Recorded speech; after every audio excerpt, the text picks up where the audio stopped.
Happy Father's Day to all that are watching. It is the Fantasy Football Show. It is me, your man, Johnny Main, with my homeboy, my brother from another mother, Mr. Nick Will Cox. What it do, bro? What up? What up? What up? What's happening? Happy Father's Day to everybody out there and all the stepfathers who are stepping up to be main character energy out there. Yeah, man. Happy Father's Day to you too, bro. Shoot, Yeah. whatever you want Just today. yeah. Well, somewhat, man. Just burping brisket is what I would call it. That's what it's been for the long. Ooh, Yeah, burping brisket didn't go the way, man, like I wanted it to go, man. It came out a little bit dry. Came out a little bit dry this time. So we'll give it a go one more time, man. Before the summer ends, but definitely good energy, definitely good vibes, man, for sure. Hung with the father-in-law and brother-in-law a little bit today, and nothing better than getting gifts from your kids and stuff, man. And of course, my sister, almost bringing me to tears first thing this morning as soon as I opened up my phone, man. So oh, it's okay. yeah, man. Been a good Father's Day, bro. Been a good Father's Day, man, for sure, man. How's your day been anyway, man? It's been great, man. Yep. Just Sunday, so I get a chance. I did a little work, but other than that, it's been a decent day. Get a chance to wrap it up with you. Now it's a great day. That's it, baby. That's it. It's almost that time for fantasy football, man. Fourth Mhm. of July is pretty much. We were just talking about it before we got online, man. Like, it's about that time, man. It's getting close to it, man. The Expo's coming up. There it Scott is. Fish Bowl is happening for some There it people is. around the world. Which, by the way, man, I think today is the last day for you to like double your match or donations or whatever for Scott Fish Bowl. So if you're in that game, man, like definitely do that. But it's getting there, man. It's getting there. I think 13 weeks, man. I put in a sidebar, man. I put in a little futures yesterday. Nothing crazy, man. But I was like looking in bed last night, man, and our guy Marion Hampton plus 4,000 for offensive player of the year. Why not? $10. $10 for it. We'll see how it goes, man. We'll see how it goes. But It's not a crazy thing to think about, right? no, definitely Especially not. if the Chargers were a decent team last year. So, like, Yeah, yeah. So we got an old school edition here for you today, anyway, man. Talking about like the OGs, the unks at the party. Really, man, we're just talking about the fact that like a lot of these guys, just in your drafts in general, are guys that can provide value for you later on in rounds. Kind of be some glue to your team that can give you, upper tier, tier one, tier two performance at whatever position it is. So today, man, we're just talking about a few guys based off of the oldest relevant players at their position. That's kind of how we got to this old school feel. So without further ado, man, we'll go ahead and get to it, man, and get it crackling here. So first up, Aaron Rodgers, Ron versus the fantasy golden child, I guess, if you will, for last season. Jacoby Brissett, man. Both of these guys. Aaron Rodgers, obviously, man, the oldest quarterback in the league. No question about that, man. Jacoby Brissett, I believe he's coming in at around age 33, I believe. Is his age. He's one of the older quarterbacks in the NFL. Nick, we lost you here, brother. Um, I'm back. I'm back. okay, all right, all right. One of the older quarterbacks in the NFL.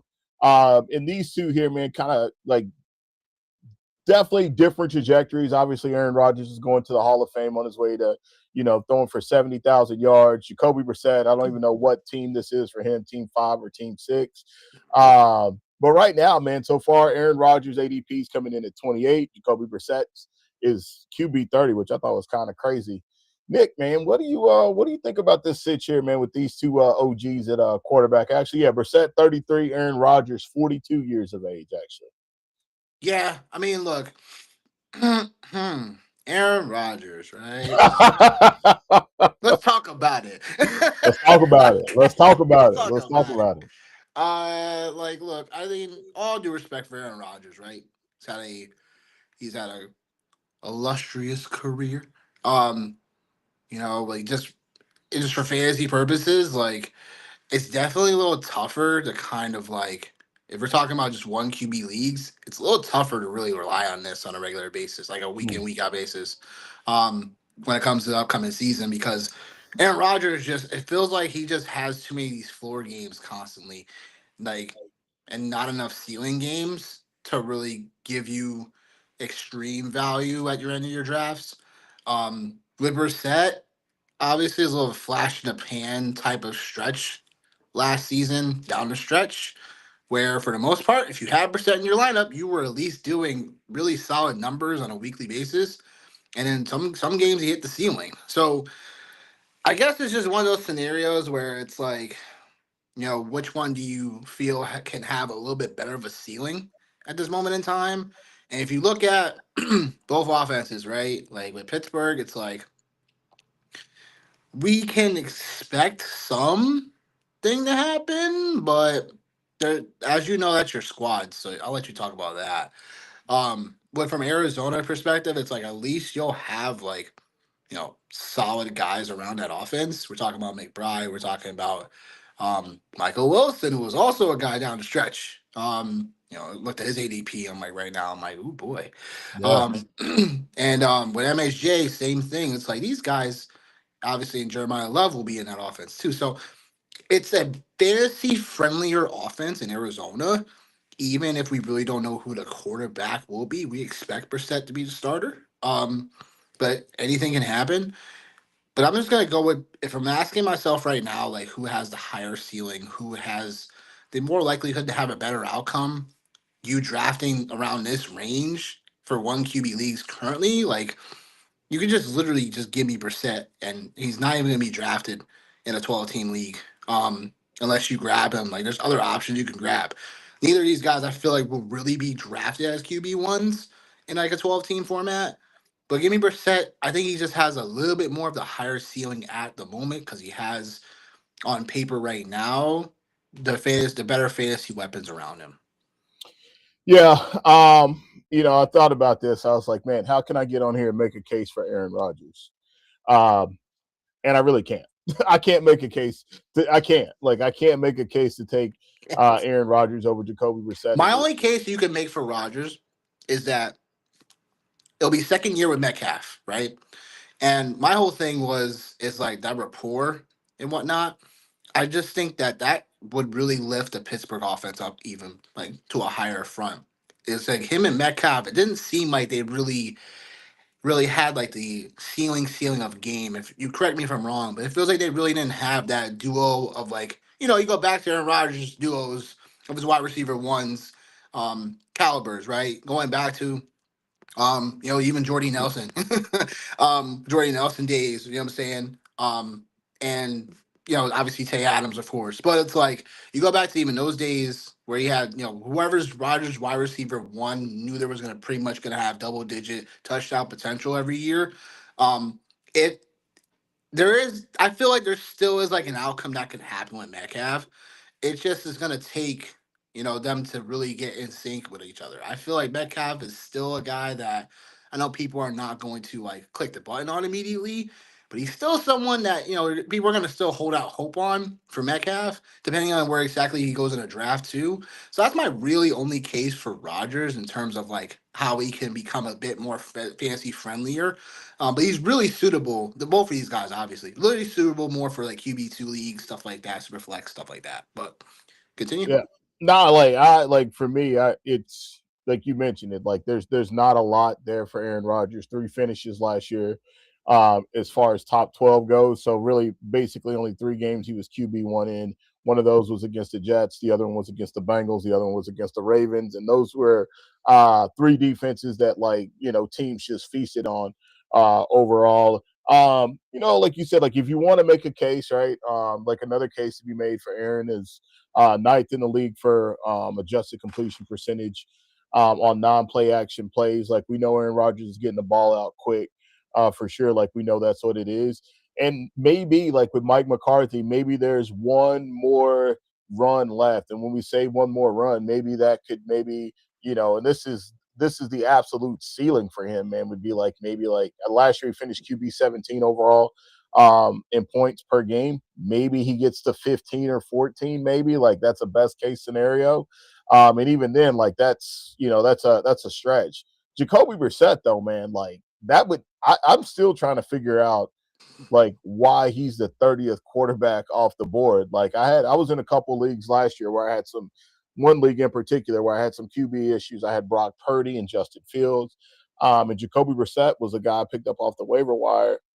And from week 6 to week 17, he only had 3 weeks where he wasn't a top 12 QB. So you got Aaron Rodgers, who had only 3 weeks as a top 12 QB, and then Jacoby Brissett, only had 3 weeks where he was not a top 12 QB for sure. So, and then like one of the stats like I found on Jacoby Brissett that was like really crazy interesting to me was he was second in the NFL in passer rating as far as intermediate passing yards between 10 and 19 yards.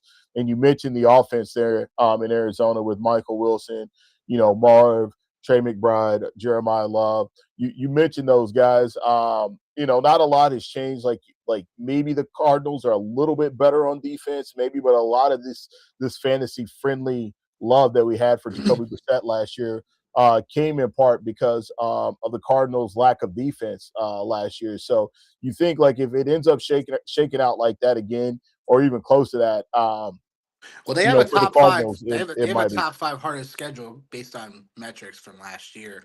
Like they have a top five hardest schedule coming into the year already. So if you're telling me that even the defense improves just a little bit, it's like we're still going to expect whoever's at quarterback to. You should be throwing the ball on average, like a good amount. Still, should be air raiding the hell of the ball. Yeah, it's good. Like it's. I think it's still going to be a lot of the same. A lot of the same thing. Obviously, there's a coaching change in Arizona too, so that's something to be said as well. Which it seems like half the NFL either has a coaching change or has a coordinator change. So Yep. I think that's par for the course for it's par for the course for everybody, man. But at the end of this day, man, when this debate, to end this debate here, like with these two players, I think we're both on the same page when we talk about Jacoby Brissett as a player that we would both take. And again, man, like we mentioned, it's really early, man, in this process Yeah. for a lot of people. But Uh, if you tell me Jacoby Brissett is still going as a 30th quarterback off the board That's crazy. in August, man, that like I'm probably just gonna punt completely on the quarterback position and Oh take yeah. this guy in every single draft. But I have a feeling he'll be inching into the top 15 to 18 players come August, man, at the position. Yeah. Once people get hip to it. Dig that. Dig that. All right. So we got another one here too, man. This is also quarterback situation here because we just thought like that wasn't a good enough rivalry to go after, man. Like we got these two guys right here. And I'll continue to say this, man. Last year, Dak Prescott was not a guy I was all the way into last year. Uh, yeah, and he took me down through there. I did end up taking him in our cookout league, man, because I did have CD Lamb, and then of course he ends up getting hurt. That's another story for I another know. I day. know. Yeah, another story for another day. But then we also have it's just very simple. The league MVP, Matthew Stafford. So Yep. you look at these two guys, believe it or not, man, because Jacoby Brissett will or is projected to be a starting quarterback. If it Yeah. wasn't for Jacoby Brissett projected to be a starting quarterback, Dak Prescott would be the third oldest starting quarterback in the NFL. So Matt Stafford is actually the second oldest quarterback in the NFL at 37. So we thought this one here was a little bit more even, like when you look at things all the way across the board from a production side of things, and obviously from a namesake side. So Nick, Dak Prescott, Matt Stafford, talk about it, man. This will be a little bit more tougher. Um, just because I like both of these offenses, and I'm sure a lot of people do. Mm, Um, and it really comes down to like, and both these quarterbacks and in general, I've dealt with some knick-knack injuries, I like to call them, where it's like, Stafford with the back last year, and then Dak Prescott with the shoulder. You know what I'm saying? Or he said, his ankle a couple of years prior. So Dak Prescott has like that little bit more of an injury-ish tag on him versus like Stafford's like consistency over the years. So I guess it just depends on really like which offense you feel is just going to be a little bit more like scoring, more ability potentially, like a little bit more probability to have more of a higher ceiling again, because that's what we always like to chase. My whole thing with Dak is like Javante Williams showed that there was a decent running game last year with Dallas too. Javante Williams. comes out and just like, yeah, just yeah, you know what, guys, you guys gave up on me. I'm gonna do my thing. Um, so I think that I guess a gun to my head, really. Like I do like Dallas. I still think that Dallas unit is still, and then obviously this kind of curtails into the recent Miles Garrett trade. Yeah. You know, The rich they keep say getting richer and the poor just keep getting out a damn thing. the poor just gets barely crumbs, you know.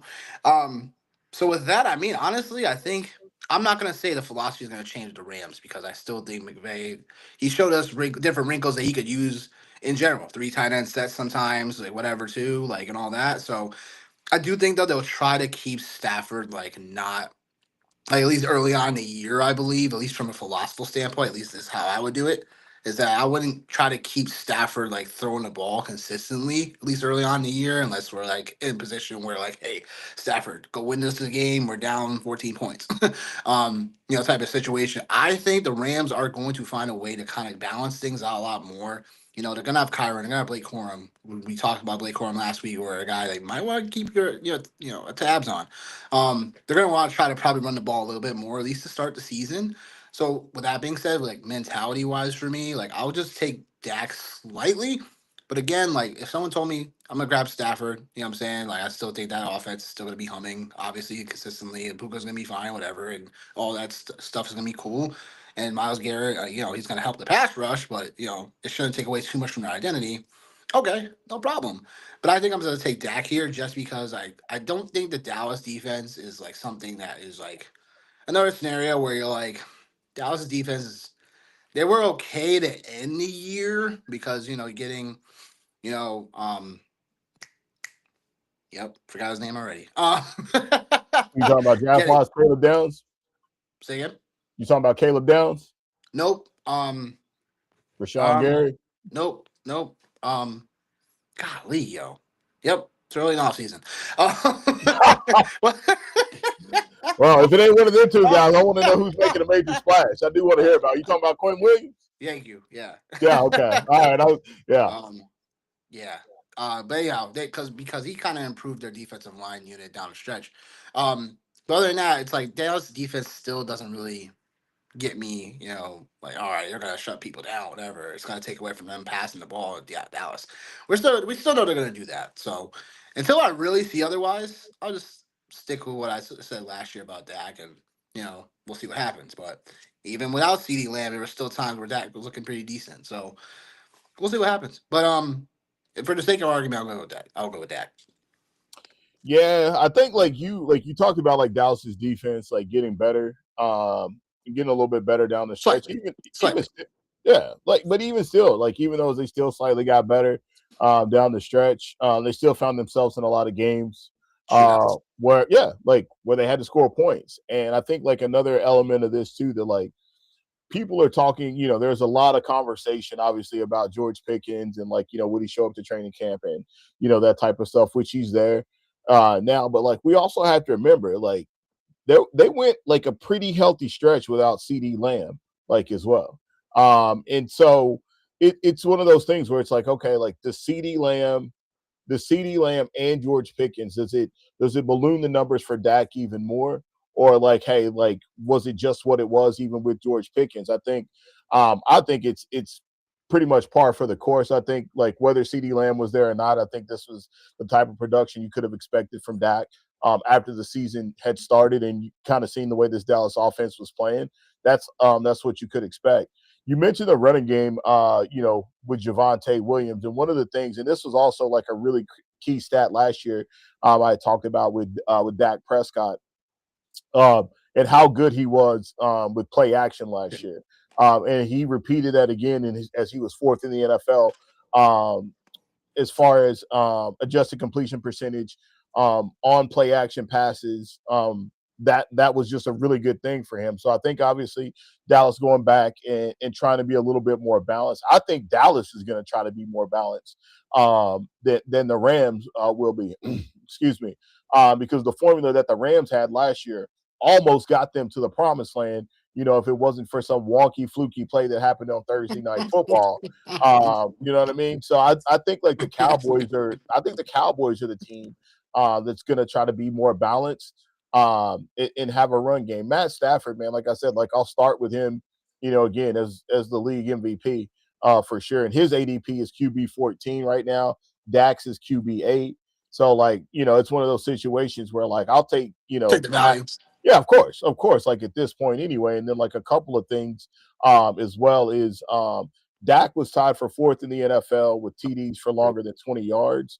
Uh Tied for number one, Matt Stafford, Bo Nix, and of course, my boy, the Iceman, Caleb Williams. So you're talking about two guys, right? And two offenses. I think it's a little bit different, right? I think like Dak is definitely has some air yardage is definitely a thing for him. With Puka, we see what it is with him, man. Like he just like bulldozes people, and even sometimes getting behind defenses. But I like Matt Stafford at this value here, like at QB 14. And I know some people might like be like, all right, well, hey, well maybe Dak gives you a little bit more like in the rushing game, 178 yards to 22. Yeah. Yeah, and I think like you remember one of my props for the playoff game with Matt Stafford at his 1 yard rushing, and he got it, and then he took the kneel down, and then he didn't get the didn't get the prop. Um, so yeah, so I think like for me, man, it's I think it's Matt Stafford, and I think there's like as we continue to go through this here, like here with like these older players, and we're talking about them, like there's a common theme here that we'll kind of uncover as we get to the end of it. But Matt Stafford's definitely the guy for me in this space, man. That's fair. Yeah. I mean, look, QB8 versus QB14. Like, yeah, give me Stafford. Like when it comes to value, um, I don't know. Something in my gut is telling me that like they got it. Like as much as Stafford was MVP last year, and obviously like that was kudos to the Rams and him just producing. It just feels like there's gonna be like more of like a somewhat of a different approach to that. But I could be wrong. Like, what I'm saying, it could be just back to things as usual for the Rams. But I honestly think they would be better suited just having more of that balanced attack too. So, Yeah, who knows? Both of these guys could be all been balanced out. So yeah, they'll still be very really true. efficient through touchdowns. So it remains to be seen. But that's what we're talking about. This. Right. All right, next up, these two guys right here. Good lord. Man, it seems like yeah, I know, right? I know, I Good lord. know, Good I lord. know. CMC and King Henry, man. Like it just, Is this 2025? man, it just seems like every time like you're ready to write one of these guys off, like the other guy, shows up and has a monstrous year. And I was trying to think. I was like, well, if we wanted to like put this in like, like hip hop terms, like it would be like I don't know, like Eminem versus Jay-Z. I guess is what you could kind of deem this as here, because Christian McCaffrey, wow, what a year last year. Obviously a lot of people had concerns about him. I was somebody I steered clear of him. Had a lot of Derrick Henry last year because I definitely believed in Derrick Henry. Christian McCaffrey was the play, but Derrick Henry also did not let you down either. In Down the that stretch, he respect, did not. if you had, yeah, he did not let you down. Like if you had him on your roster, especially like where he ended up getting drafted at. So yeah, man. So these two guys here, obviously, man, I'll give the stage to you, man, to talk about these two stud potential Hall of Fame running backs here, man.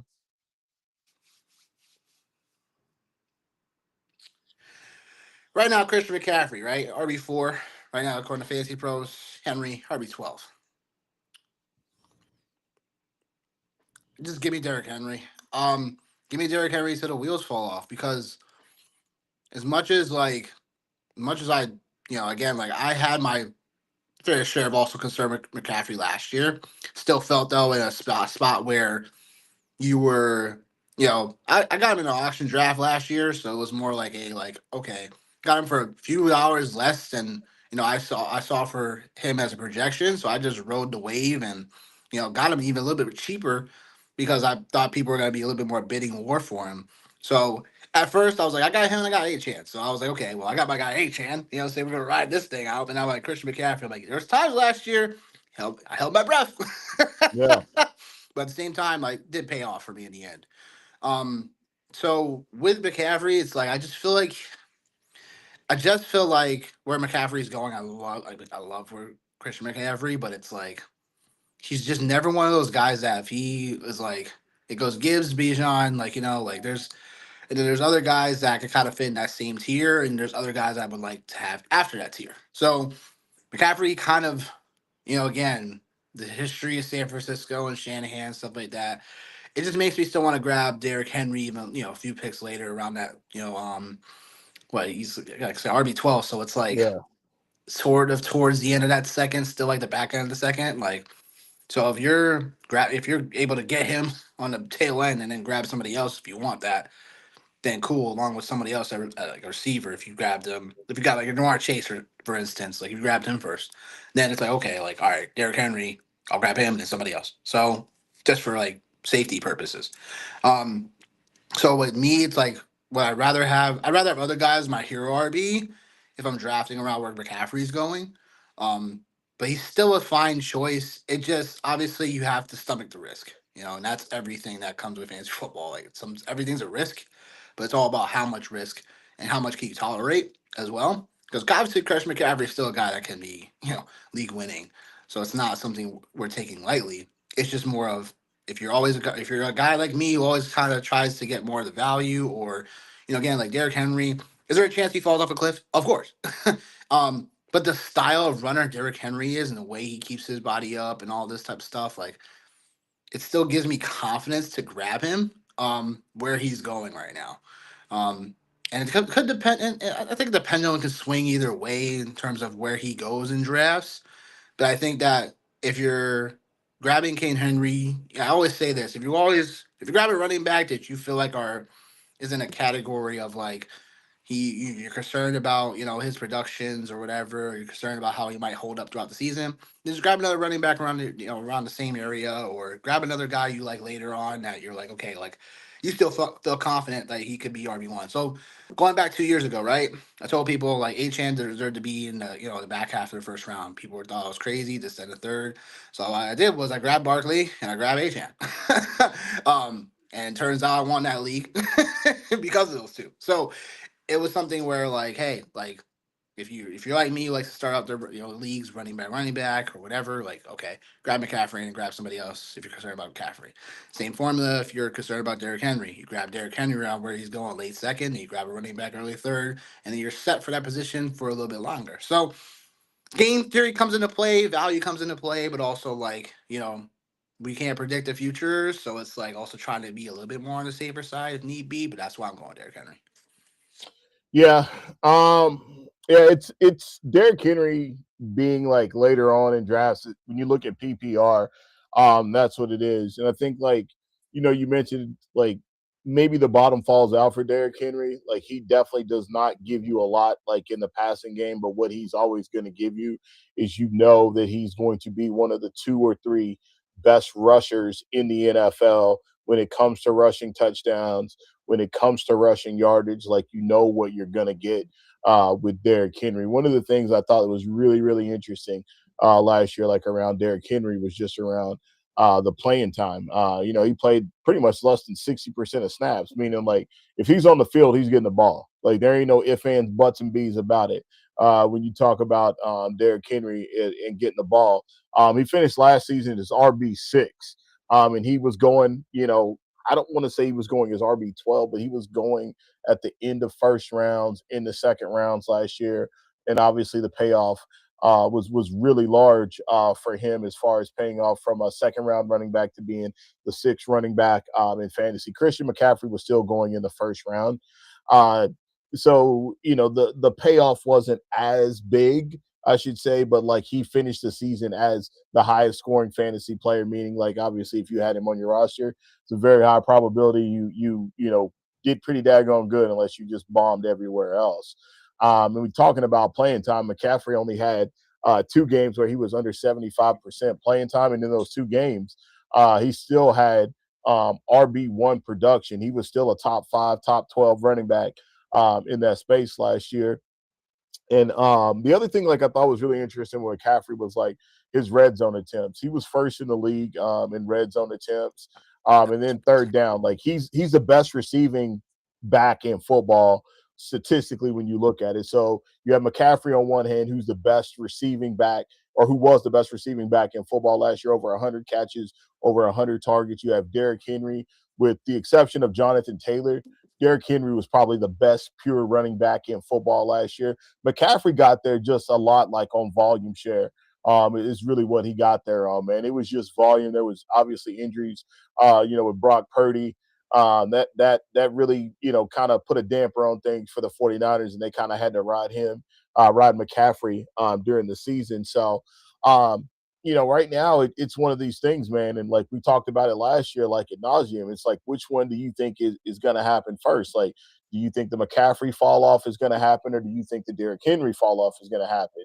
And like, I still think this. I still think that if you look at a guy like Derrick Henry, like I'm much more apt to believe that like Derrick Henry is less likely to fall off than Christian McCaffrey, just given that Derrick Henry is always going to have that red zone power there, being able to score touchdowns inside the 10, inside the 5. And McCaffrey, like we know what it is. It's the receiving piece. So I think if the 49ers take a different approach this year, Kyle Shanahan says this every single year that they're not going to run that they're He not going to does. run He Christian does. every single year that they're not going to run Christian McCaffrey into the ground, and then Christian McCaffrey gets ran into the ground. Um, so yeah, so it's like I'm not quite sure if that's going to happen this year, but I'm still going to ride with Derrick Henry, man. I think one of the things that's really interesting for me, and I can't, not as a Steelers fan, but like as a fan of football, as a fantasy football fan, I think it's going to be very interesting to see how the Baltimore Ravens look with this coaching staff that they have, this youth that they No have. excuses now. Yeah, like this No youth. excuses now. Yeah, like it's going to be very interesting to see, because if I'm not mistaken, I feel like their offensive coordinator is 29 years old, and I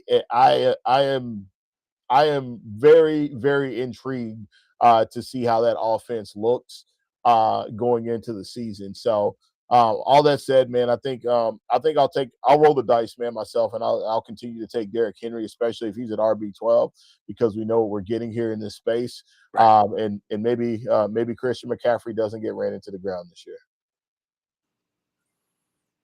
Yeah, right. All right. This one here is a little bit interesting. We got the big homies at wide receiver. We got Tay Adams and Mike Evans. Actually, Mike Evans, obviously, one of the big offseason moves going to the San Francisco 49ers. Obviously, not something that not a lot of people expected. I Nah. think everybody thought Mike Evans would retire a Buccaneer, Yeah. which that like opens up a whole nother door for a whole nother day for us to talk about the Tampa Bay Buccaneers wide receivers and the Yep. value or lack of value or however you perceive it. Ah. Lots of things there. And then Devontae Adams was, in the middle of trade rumors, potentially with A.J. Brown. Obviously, that didn't happen as A.J. Brown went to the New England Patriots, and Devontae Adams is still, with the Rams. Which one of these unks right here, man, are you taking in your drafts? Well, yeah. Well, this is like, at first glance, it's still a little tougher. But I think if you break it down and if you see like how I see it, you could agree.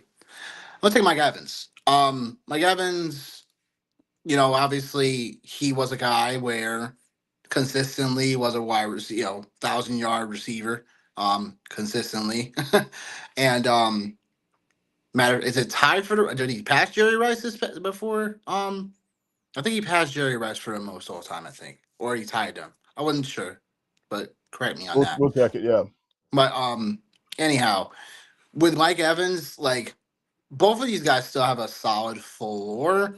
I just felt like sometimes when I was watching the Rams and then overall watching how they were maneuvering their offense, like it wasn't such like a and because like Puka was there too, like it was just like with Adams, it's like he was a guy that still got some of his, but other times just didn't. He still had too many like 3 catches, like 60-yard performances, like, this, that, and the third. Okay, floors, but as the wide receiver, I think is so what wide receiver 24 and 27 right now. Yeah, Fantasy Bros, I believe, for both of yeah, them. Mike Evans slightly the underdog here, wide receiver 27. And I think that with Mike Evans, we're not factoring into George Kittle injury. In which, okay, like with George Kittle, he probably won't be coming back till, like, in my opinion, he probably won't come back. There probably won't be any rumblings of him coming back to like late November. Um, could be I don't know the exact timeline for his injury because of the Achilles because it happened so late in the season. But I'm guessing like later November should be a potential time where he could come back. This opens the door for Mike Evans. This opens the door for this offense to get more vertical. And without Kittle, I think they should be relying once they get the chemistry down with Mike Evans, like him and then Ricky Pearsall, and obviously McCaffrey will get some of his underneath, like when Purdy's healthy.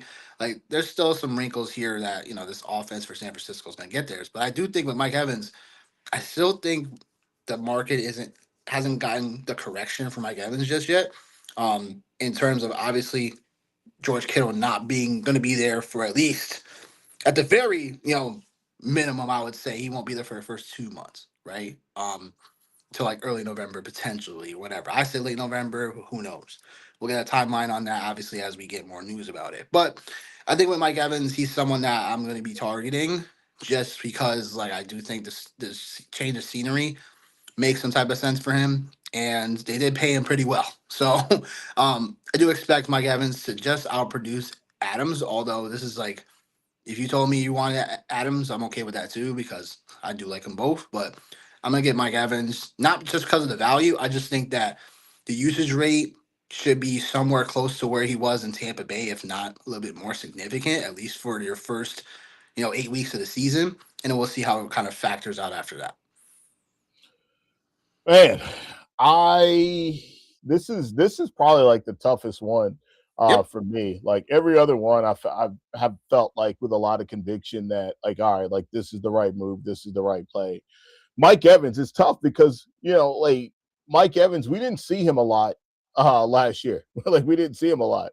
Oh, He got dinged up sure did. quite a few times. Um, he got dinged up quite a few times.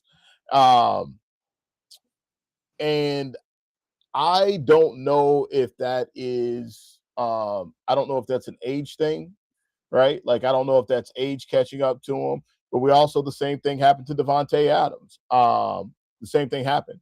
Devontae Adams at the end of the year, like I think it was his hamstring, or yeah, I think it was his hamstring as well. That got him. But the Yeah. thing about Devontae, both of these guys are like red zone bullies. That's Yeah. the thing. They're red zone bullies. Yep. And Tay is a bigger bully in the red zone than Mike Evans is. And like to your point about Tay, like, there were a lot of floor games that he did have as far as receiving yards. But like the one thing that Tay Touchdowns are did, still there. they were there. 6 game stretch from week 7 to week 13. He had a touchdown in every single game. Even in the last 2 games where he still, I think we all know he was out there playing hurt. He still was second in the NFL in red zone targets, first in the NFL in end zone targets, and he had 9 more than George Pickens, who was second in the NFL in that space. And Tay's just at a place now, man, where he just works intermediate. And his intermediate numbers, man, he had like some of the best numbers in the NFL working intermediate. He was top 10 in intermediate routes as far as yards goes, and he was fourth in target percentage for intermediate routes. So I think, like, to your point, right? Like, it's not a vertical game like with that offense with him on the field. It's an intermediate game, but we also know McVay and what he likes to do and how creative he likes to get in the play action. Like that plays like a critical piece of it. And Shanahan, like obviously, man, like Shanahan is obviously one of the best, if not the best offensive play caller in the league, not named McVay or vice versa, right? For both of these guys. So I think there's a Right. common theme right here. And like as we kind of start to uncover some of this, like we Sure. have Matt Stafford here, who's also an elder statesman. Right. We have CMC, who's an elder statesman. We have Mike Evans, who, so we're talking about the Rams and we're talking about the 49ers specifically, 2 teams who have older players. Like, ironically enough, right? Like this, just, following the process of things, like these are two teams and they're in the same division. They're gonna see each other. Like, you know what I mean? Like it's not. I don't like. I was. Yeah. I'm like, oh, I'm like, well, I guess this is actually how it's gonna shake, right? Um, I'm concerned I about try to Mike. stab you in the bag, try to stab me in the Well, bag. that's what it is, man, with that division. And honestly, man, I'm concerned about Mike Evans. I am concerned about him. I think like right, like Really? uh, yeah, I think like right, like I'm concerned, but like one of the biggest takeaways I think like both of us can say from last season, and every season has a theme, and I think last Yeah. year's theme for the season was who cares about potential injuries or like what's being said. We had Devon Chan that, getting close to draft time who had like some knee issues. We had Matt Stafford. We talked about this. Matt Stafford, word to Mike Tyson, I broke my back. I broke my back. Like my back is broken. He's the league MVP, right? Like there were a lot of players. Christian McCaffrey fell into the same Sam boat, Darnold right? wasn't yeah, no, it wasn't Sam, yeah, like yeah, that's a whole nother conversation. Right, like, but there were a lot of guys like Javonte Williams is another great Isaiah Williams. example. Like, yeah. Uh, Like yeah, he's a great example of somebody that like had an injury tag on him going yeah. into drafts and fell in drafts because of the injury tag, but it paid off for fantasy managers. But Mike Evans, I think like no matter what we think about Mike Evans, right? And I like Mike Evans as a player. Like I've rostered him, I've drafted him, but like like I know, like we all know, at some point in time during the season, you're gonna have to deal with Mike Evans and his gimpy hamstring. Like you're gonna have to deal with it. Like it's just it's the Yeah. it's the cost of doing business, man. And I think like being a year older, and I don't want to subscribe to this theory, but man, there's got to be something going on in San Francisco with the amount of injuries that happen in that place every single year, bro. There's got to be something. So if you tell me, hey, like Mike Evans or Devontae Adams, I think I'm just gonna go Devontae Adams simply because like we know what his defined role is in this offense. Like it's not something where it's like True. Puka's the guy, in the red zone, or Kyron's the guy in the red zone, right? Like we just talked about this. Like Mike Evans is going to play with Christian McCaffrey, the guy who scored the most fantasy points in the season last year. And like Right, what? but to Yeah, push you on, but to push you on your point, like I was yeah, saying, people are not factoring in George Kittle missing from this offense and how we all know that we don't know as currently as we talk about Father's Day 2026. We don't know what Mike Evans' role is going to concretely be. However, we do know from a usage perspective that it should be, we talk about Kittle still being a good, a well-oiled guy in this offense. Like you take that away, where is that going to go? I mean, it could get spread around, but it could just George go Kittle right missed. to George Mike Kittle Evans. missed. He missed a bunch of time last year. He was in like I had George Kittle in more than a few leagues. He was inconsistently on the field. Like just like look, that's what it was he was inconsistently on the field. He was on the field like I think it was week 1 or week 2, like week 1 or week 2, and then after week 2, like he didn't play again until like So much week. for your fourth round pick. Bro, like don't even, man, you're gonna make me go there. Like I had him in 2 leagues. I had him in my dude, in my home league, I had him. My home league, I had him and Brock Purdy, and then Justin Fields got a concussion in week 2. So like God, it was a what were mess. we thinking? So like I, if I had it to do over again, like I would still do it because I still think, man, like honestly, I still like right now, like on a side note, I still think like right now, Brock Purdy's probably he's a forgotten man at quarterback. He's a forgotten man right now. Like nobody's even talking about it. Like nobody's talking about it. But I like I have a weird feeling about this. And like we kind of talked about it a little bit last week when you have these alpha wide receivers Yeah. or not alpha, but we have these wide No, they're receivers who alphas. go who like, but like when they go play for different teams, like Mike Evans is an alpha, like he's a Hall of Fame wide receiver, Yeah. but like he's also on the back end of things, and like we've seen this happen with guys like Julio Jones when he went to Tennessee. Like we've seen this guys where they I don't change. know. I mean, this still reminds me of Tay Adams before he arrived in LA. You know what I'm saying? So, but I do think that I don't know. This is just me. I do think there's a bit more of a ceiling play here with Evans because of the things you just said coming into the scenario. Like we all know, Adams was still like he had some production with the Jets before he got traded, and then now obviously he got implemented to a a finer, nicer, friendlier offense. So I think with Mike Evans is like I do think Tampa's offense was okay, but then now you insert him into San Francisco's offense, like we all know what this can definitely be. So Yeah, maybe I'm like seeing this thing with googly eyes or something like Evans as far as like a value perspective or whatever, and not really looking at all the red flags. But I think I'm taking into consideration, but still feeling like this could still be a better outcome overall for him. But hey, hey, listen, you know what? it's Hey, man, possible. But it's listen. possible. The But at the clock, same time, like hey, listen. The clock might be he could get hurt, like you said, a hamstring. All of a sudden, be the out for 8 clock. games. Listen, the So clock might be ticking, and I might look at my roster and go Mike Evans. Like I'm not gonna tell you, I'm not above that. I'm not above Mike that. Evans. I'm not above that. I'm not above it. Right?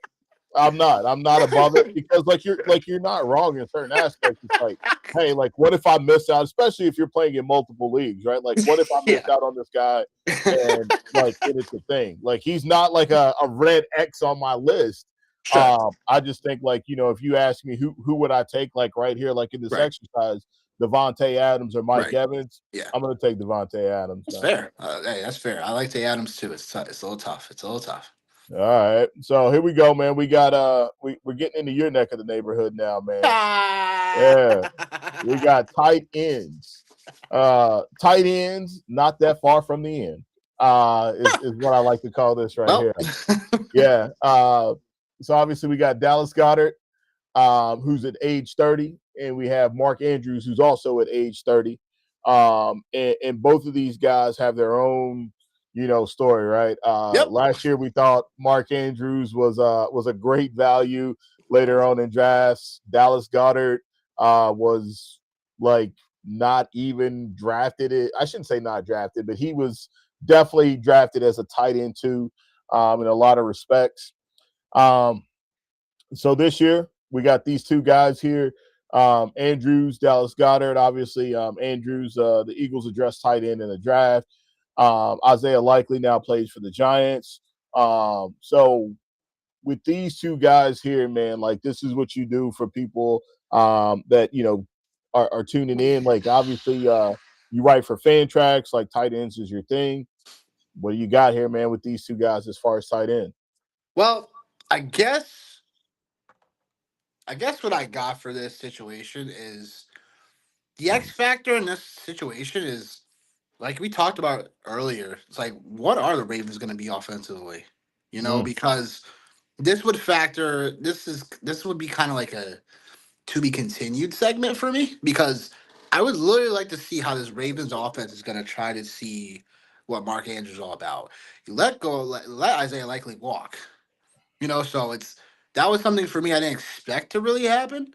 Um, just because they had a nice little tandem thing going, I thought Likely was on the cusp of definitely either succeeding Mark Andrews or at least like having more of a lion's share role coming into the year. So remains to be seen on that, but more on that later. Um, I do think like Mark Andrews still has an opportunity to still be one of the top tight ends because let's face it, if you're not Brock Bowers or McBride, you're pretty. The rest of the spots are almost up for grabs every week in and week out. So I do think that with Mark Andrews, it's like it was just one of those things where offensively, when we look at like schematically what the Ravens were doing, it was like they just weren't going to him enough. Um, Oh, I think we might have iceberg slimmed him. Might have froze on us. Give him a couple seconds here to get back, but as he was saying, we don't know what the Ravens offense is going to look like. As we mentioned, they're talking about the offensive coordinator change, head coach change, right? So that means that schematically things might be different, like the way that they used to run things with the multiple tight end sets. Um, and like obviously you have to do things a little bit different when you have Lamar Jackson. Go ahead, man. You back. I'm back. um, I'm good now, right? Yeah, you good. I can hear you. Okay. My point was like with Mark Andrews, it was like he just wasn't getting factored in enough, in my opinion, offensively, and that's just cause for concern. So um to Dallas Goddard and the Eagles, without AJ Brown now, like I know they drafted Lemon and stuff. Who knows what I don't know what to feel about him just yet for this offense. But I do know that we talked about Slim Reaper last week, Devontae Smith, and how he could probably be one of those guys we talk about later on that gets you know, moved up the draft board a little bit just because of now the new scenario. Um, so I just think though that Dallas Goddard, like if we're talking about a guy right now that was benefiting from the lack of like throwing the ball deep or just constantly throwing the ball, like aerating it and keeping a little bit things a little bit more short and intermediate. I do think that Dallas Goddard's going to benefit more in this offense. So I think Dallas Goddard going to be one of those guys I'm going to keep tabs on, similar to Jake Ferguson. Um, is that those both of these guys like are going to be in ways still like somewhat secondary pieces in their offenses, but could have weeks where as tight ends, still have top six finishes because of how that position goes week by week. So today I'm gonna take Dallas Goddard over Mark Andrews, but I am intrigued on what I'll hear from the Ravens camp in a matter of weeks. Because I have an insider there, and she will let me know some things about what's going on in Baltimore to where, okay, they're using Mark Andrews in a certain way, they're not, whatever, or certain formations, this. So it remains to be seen how that will turn out, but I am intrigued. But I'll take Dallas Goddard today. Yeah, it'd be Dallas Goddard for me. Like, and it's not even like It's not really close right now, right? it's not, and it's not even about like the changes offensively for me with Baltimore. It's not even about that. I think like for me, it's just about Dallas Goddard in this offense, and you mentioned like AJ Brown going away. It Usage. like usage is going to be there, and even like last year, right? Like he was tight end 7 in points per game. He had 15 red zone targets, 4 in zone, 10th in participation rate, ninth in yards after catch. Got 5 targets, 12th in routes ran per game. So like he was a part of the offense. And that's not going to change. If anything, like it's going to increase him being a part of the offense there for sure. And so I'm buying Dallas Goddard for sure. He's a guy that is a forgotten man right now, early on. Right, I know, and that's my favorite part about like doing this is that you know, feeding families out here, if you as the streets call it, feeding families out here. As We know you we know, get my the chance to man, do that every once in a while, yeah, as my man Mike Brittingham shows up, trying to get any scraps that are thrown out here for him, is cool. Um, but yeah, like I just think that Dallas Goddard, I think that's the case, man, for him. And like I said, I think, and I'll continue to keep saying this. I think this is going to be the best version of Jalen Hurts that we are going to see since he's came into the NFL. And like the reason why I feel like that is, a lot of these guys, especially like at the quarterback position, when they lose their guy, their number one wide receiver, they become, men on missions.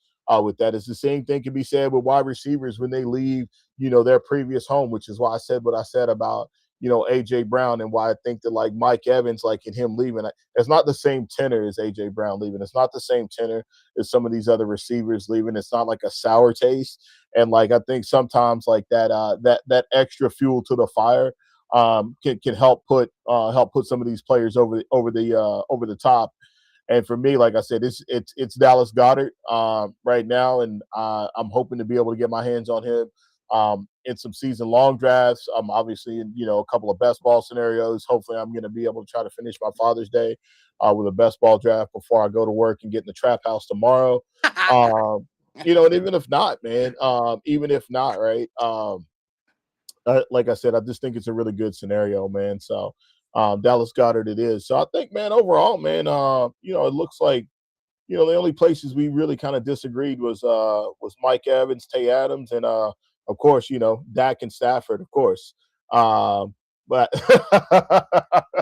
Closet Cowboys fan over here, as he likes to call them, the Cowgirls, but closet Whoa, Cowboy fan, whoa, man. whoa. Yeah, they are Riding the with him. cowgirls, Closet okay? They're Cowboy the fan here. cowgirls, all Closet right? Cowboy fan, man. Okay, all right. Oh shoot, man. I thought you loved CD Lamb. What's wrong with you? Jeez. You know, I'm a George Pickens guy, man. You know I about know that. you are, Yeah, but yeah. I'm not sure. I guess we're maybe see if you'll drop CD Lamb. I guess we'll find that out soon. Yeah, for sure, for sure. Um, if you know, obviously, if you guys are watching, man, things are just changed up just a little bit here, man. Like we have a new home on YouTube. You see it there, the Fantasy Football Show LLC. That's where we're housed at now. So please, man, give us a follow. If you were on the previous channel, please just join us on this channel here for sure. Got a lot of things getting ready to happen for us for sure. Here eventually, like at some point, man, we're gonna have our website up and running. Hopefully, have some rankings and maybe a couple of nuggets here and there. So please give us the follow there. Obviously, same thing on the X. We've got this right here. DF DDF Show LLC on X. Give us a follow there as well. Trying to get rolling here like right off the ground, man. So you know, we'll be here again next Sunday, man.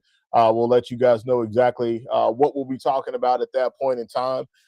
Next week as well, I believe, if I'm not mistaken, actually, Scott Fishbowl Podathon Saturday night. Got that going on as well. So you guys can tune in there for sure to catch us like in that space also. As we'll be there at 10 p.m. Eastern, chopping it up with the Big Fish and his homies as well for the world's largest fantasy football tournament. So we look forward to seeing you guys there, and that's all I got, man. You got anything before we get ready to dip out of here, Nick? I Ooh, wish everybody well. the Arian Foster, hit him with the Arian Foster end zone celly. Got you. All right, man. Well, that's the homie Nick Wilcox. It's me, it's the homeboy Johnny Main.